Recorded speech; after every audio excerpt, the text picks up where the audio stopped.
Shalom, shalom, shalom, mes bien-aimés, j'espère que vous vous portez bien.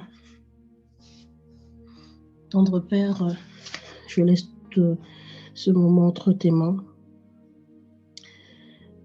Laisse que ce moment puisse nous édifier. Laisse que ce moment puisse nous apporter quelque chose, éternel, mon Dieu, mon roi, de plus dans nos vies, éternel Dieu de gloire.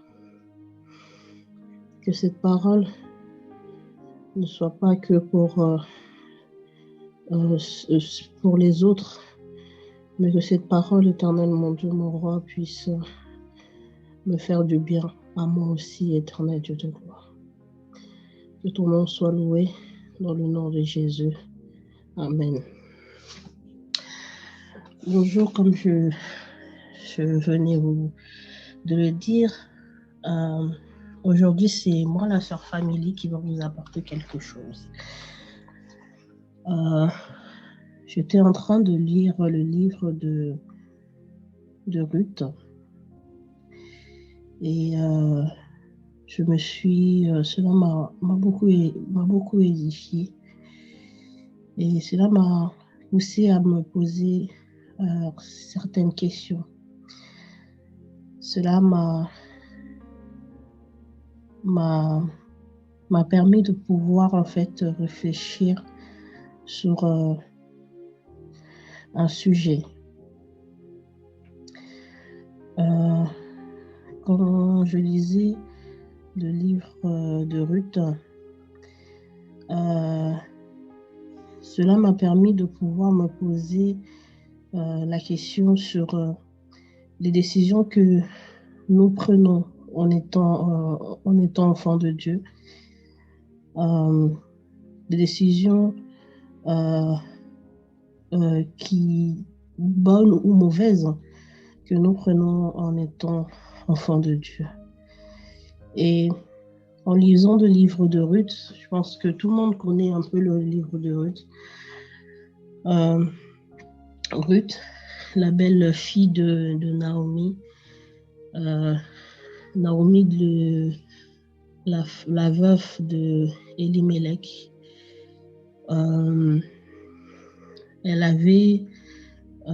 Naomi avait 2 fils et ils ont fui la famine pour aller ailleurs. Et par là, Naomi perda son mari Elimelech et ses 2 fils. Et dans tout cela, elle avait 2 belles filles.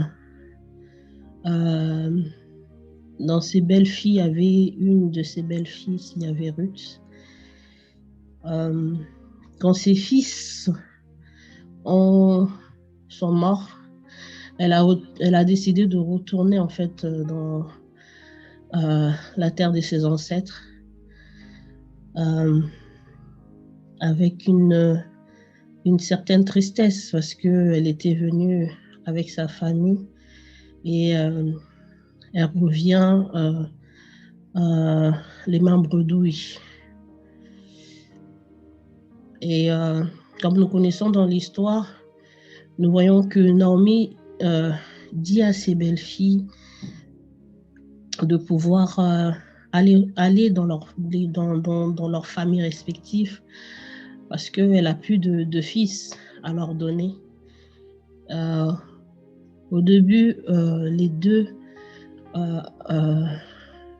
pleuraient ensemble et insistaient de pouvoir vraiment venir avec leur belle-mère. Et Naomi insista encore. Il y en a l'une d'elles qui a décidé de partir. Mais Ruth prit la décision de pouvoir poursuivre le chemin avec Naomi, d'aller en fait avec Naomi. Et de là, elle dira cette belle phrase nous voyons dans le livre de Ruth, c'est à partir du 16. Elle dit, où tu iras, j'irai, où tu habiteras, j'habiterai. Ton peuple sera mon peuple et ton Dieu sera mon Dieu. Ruth a pris cette décision de pouvoir suivre Naomi, de prendre ce risque-là parce que Ruth elle était encore jeune, elle n'avait pas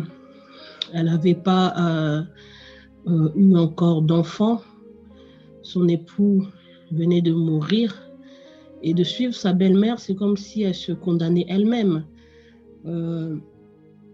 C'est comme si elle se condamnait elle-même parce que en la suivant, elle ne connaît pas en fait son avenir futur en fait. Elle ne sait pas si elle restera veuve toute sa vie. Elle ne sait pas si elle sera auprès de sa belle-mère toute sa vie. Mais elle prend ce risque-là, elle prend une décision en fait. Elle pèse peut-être le pour et le contre et elle prend ce risque-là de suivre sa belle-mère et elle partit avec sa belle-mère. Et cela m'a poussé à pouvoir réfléchir sur les décisions que nous prenons, nous, enfants de Dieu, les décisions que nous prenons, qu'elles soient, que nous pensions qu'elles sont bonnes, mais alors que c'est des mauvaises décisions ou des décisions que nous prenons qui sont bonnes et qui nous amènent à être bien en fait en tant que dans la vie, dans la société. On peut prendre une décision pour nos enfants, pour notre ministère, notre vie de prière, notre marche avec le Seigneur, des décisions importantes en fait. On est amené en fait à prendre vraiment des décisions importantes tout au long de notre vie. Et je me suis posé la question, est-ce que toutes les décisions que nous prenons sont forcément des décisions qui sont des décisions conduites par le Seigneur ou elles sont des décisions conduites par notre propre chair. Et de cela, en fait, je me suis mis à réfléchir que beaucoup dans notre vie, en fait, il y a beaucoup de choses, beaucoup de personnes qui sont prisonnières de leurs propres décisions, prisonnières d'une chose, et nous nous entêtons de fois à pouvoir aller dans ce chemin, alors que ce chemin-là est un chemin qui nous amène vraiment dans une prison, qui nous amène dans des situations difficiles. Et là, nous nous entêtons, nous disons que c'est la bonne décision, que Dieu fera, que Dieu accomplira, que Dieu fera un miracle pour moi. Mais est-ce que la décision que tu as prise, que j'ai prise, elle est une bonne décision, une décision que le Seigneur souhaite pour toi? Cela nous pousse à vraiment demander la volonté de Dieu tout simplement dans toute chose que nous faisons, dans toute décision que nous faisons. Il y a beaucoup de personnes, tu vas rentrer en jeûne et prière, tu vas te dire non, c'est des attaques de l'ennemi, non, je dois rentrer en jeûne, non, je dois jeûner jusqu'à ce que le Seigneur me réponde. Mais est-ce que la décision que tu as prise est-elle vraiment la volonté de Dieu ou elle est juste les sentiments en fait, c'est juste des envies ou des décisions irréfléchies que tu as pu prendre? C'est là où est le danger. Deux fois, nous nous entêtons. Deux fois, nous allons dans des directions qui n'est pas forcément des directions bonnes. Et Et cela fait en sorte que ça nous retarde dans beaucoup de choses. Vraiment, ça nous retarde dans beaucoup de choses. Là, Naomi, Ruth, elle a pris une bonne décision parce que dans tout cela, elle a pu rencontrer Boaz. Sa vie a pu changer. Elle a pu avoir un grand nom. La femme de l'autre belle-fille de Naomi, elle est partie. Peut-être elle a pris cette décision-là. Peut-être le Seigneur l'a bénie dans le chemin qu'elle a pris. Peut-être le Seigneur elle lui a fait grâce. Ou peut-être elle a pris une mauvaise décision. Mais aujourd'hui, dans la Bible, le nom que nous entendons, ce nom qui a impacté, ce nom qui a fait en sorte que les gens puissent parler de cette Ruth, c'est parce qu'elle a su, à un moment de sa vie, prendre la bonne décision. À un moment de sa vie, de prendre la bonne décision. Et dans tout cela, ça me laisse à réfléchir, tellement nous sommes entêtés, des fois nous faisons des choses. Je vois Judas, quand c'est vrai que c'est le fils de la perdition qui devait prendre tout ce qu'il a fait, c'est ce qui devait s'accomplir. Mais à un moment, Judas, quand il a pris, on lui a donné ses pièces. Quand on regarde dans le livre de Matthieu, vers le 27, on voit que on lui donne ces 30 pièces d'argent qu'il voulait. Il voulait l'argent. Il a vendu Jésus, il voulait l'argent. Mais quand il a eu l'argent, la Bible dit que à partir du 27, là, la Bible dit qu'il a été pris de remords. Il a été pris de remords. Il s'est dit, j'ai vendu un innocent pour des pièces d'argent. Et il est reparti pour pouvoir donner cet argent pour dire que j'ai péché, je suis pris de remords parce que j'ai vendu un innocent. Ils ont refusé de prendre cet argent parce que c'était l'argent du sang. L'argent du sang. Judas, il devait aller faire ce qu'il devait faire. Mais d'un côté, Judas a eu ce remords de se dire, j'ai pris la mauvaise décision. J'ai vendu un innocent. C'était un innocent. Tout ça pour des pièces d'argent. J'ai du sang dans les mains. Tout ça parce que je voulais avoir de l'argent. Et par là, on voit Judas abandonnant ses pièces et parti se pendre. Pour dire que dans la vie, deux fois, nous prenons les mauvaises décisions. Nous prenons des mauvaises décisions qui nous emprisonnent dans des choses où le Seigneur n'y est pas. Nous prenons des décisions où nous emprisonnons nous-mêmes, en fait. Et ces décisions-là font en sorte que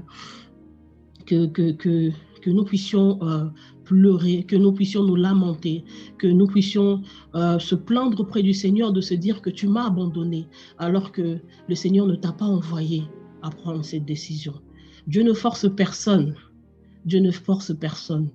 Quand je regarde dans le livre de Deutéronome où il dit « Je mets le bien et le mal devant toi », Dieu n'a jamais forcé qui que ce soit à faire quelque chose.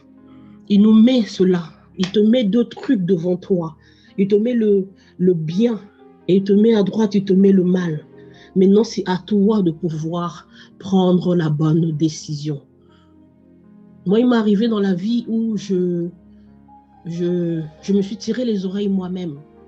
Je me suis tiré les oreilles moi-même. Et il y a un moment, il y a des décisions où j'ai pris, peut-être j'ai pas pensé, j'ai pas demandé le discernement.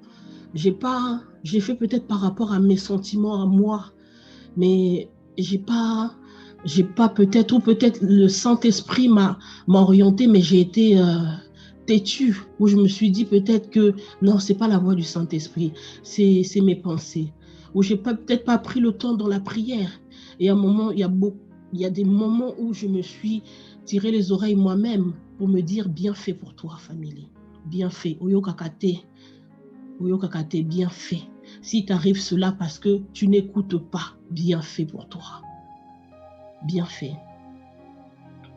Et deux fois, j'en ris, je me dis, on dirait une personne qui a des problèmes dans la tête, mais je dis, bien fait, bien fait.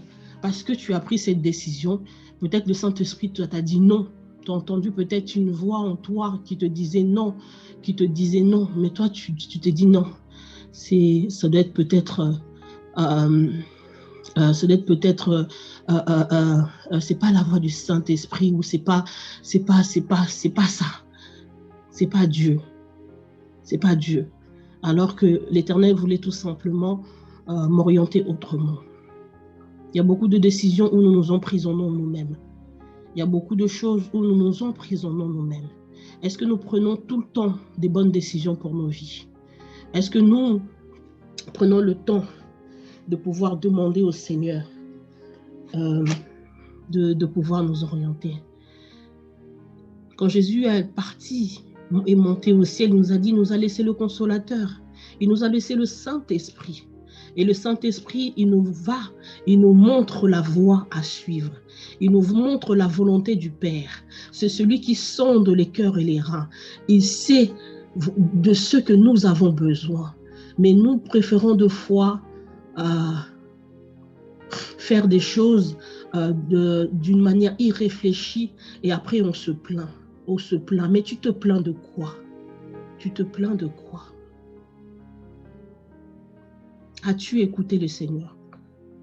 Avant de prendre cette décision, as-tu écouté le Seigneur? Ruth a été bénie. Naomi a été bénie. Le Seigneur a su leur donner le sourire parce qu'elles ont su prendre la bonne décision. Elle a su prendre la bonne décision dans sa vie. Des fois, tu te laisses emprisonner par des choses que le Seigneur n'y est pas. Des fois, tu t'entêtes à t'embrouiller toi-même. À t'embrouiller toi-même. Tu t'embrouilles toi-même. Dans le livre de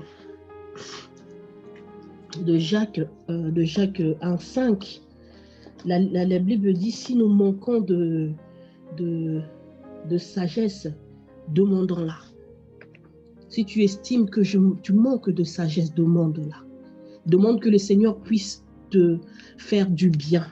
Demande que le Seigneur puisse te donner de la sagesse dans toute chose que tu prendras, dans toute décision que tu prendras pour ta vie.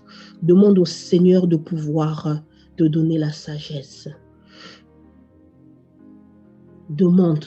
Le Seigneur, quand nous demandons quelque chose, il nous le donne. Quand nous voulons qu'une porte s'ouvre, il nous ouvre cette porte. Demandons au Seigneur, demandons. Le Seigneur est notre Père. Il sait ce que nous avons besoin.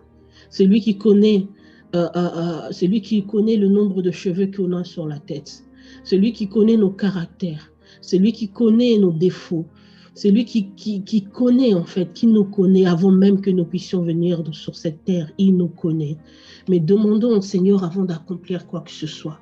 Demandons au Seigneur sa volonté dans toutes choses que nous faisons. Demandons au Seigneur parce que nous nous embrouillons nous-mêmes pour rien. Demandons vraiment au Seigneur et que le Seigneur puisse nous aider à pouvoir prendre des bonnes décisions. Naomi a su prendre cette bonne décision qui l'a amenée vers ce beau chemin. Le Seigneur a su demander. Dans le livre de Romains 12, la Bible dit, ne vous conformez pas au monde actuel, mais soyez transformés par le renouvellement de l'intelligence, afin de discerner quelle est la volonté de Dieu. Quelle est la volonté de Dieu, ce qui est bon et agréable au Seigneur. Demandons le renouvellement de notre intelligence. Demandons le renouvellement de notre intelligence afin de discerner ce qui est bon, afin de savoir ce qui est bon et mauvais, afin de pouvoir savoir ce qui est dans la volonté de Dieu, ce qui n'est pas dans la volonté de Dieu, afin de pouvoir savoir là où le Seigneur veut que nous soyons pour que nous puissions être bien. Demandons au Seigneur, demandons-lui. Il ne se fatigue pas, lui. Il ne se fatigue pas. Quand nous avons besoin de choses, quand nous sommes perdus, le Seigneur est là. Le Seigneur est là pour nous. Le Seigneur est là. Le Seigneur est là. Soyez bénis. J'ai vraiment un dernier verset à vous donner. Dans le livre de Psaume 25, la Bible dit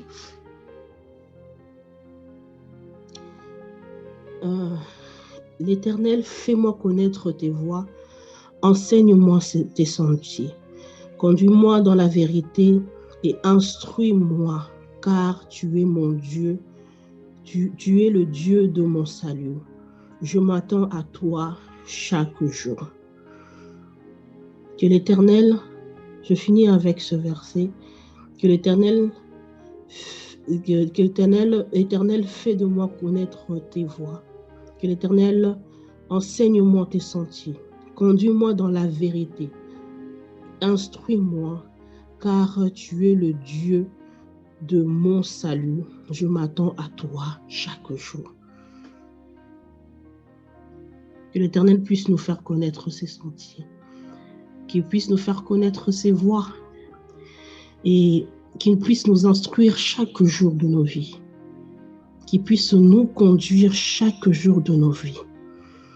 Chaque jour de ta vie, demande au Seigneur de pouvoir te conduire, pour pouvoir prendre les bonnes décisions. Que tu ne puisses pas être là en train de te lamenter. Que tu ne puisses pas être là en train de retarder ta bénédiction. De retarder.